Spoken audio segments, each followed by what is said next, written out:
అందమే ఆనందం, ఆనందమే జీవితమకరందం అంటూ తెలుగు ప్రేక్షకులను అలరించిన చిత్రం బ్రతుకు తెరువు.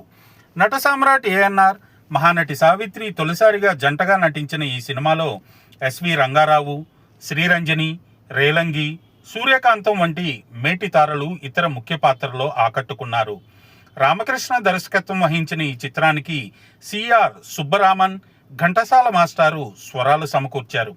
1953 ఫిబ్రవరి 6న విడుదలై ఘన విజయం సాధించిన బ్రతుకు తెరువు సినిమా ఎక్కడెక్కడ విడుదలైంది, ఎక్కడెక్కడ శతదినోత్సవం జరుపుకుందో ఈ వీడియోలో చూద్దాం.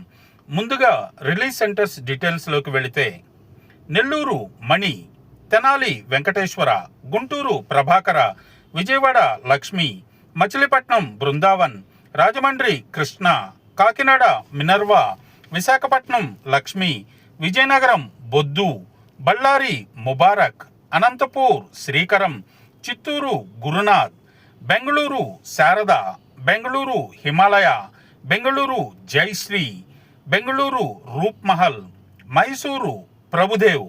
ఇప్పుడు 100 రోజుల కేంద్రాల వివరాల్లోకి వెళితే direct centres 2, Vijayawada Lakshmi talkies మరియు గుంటూరు ప్రభాకర్ టాకీస్.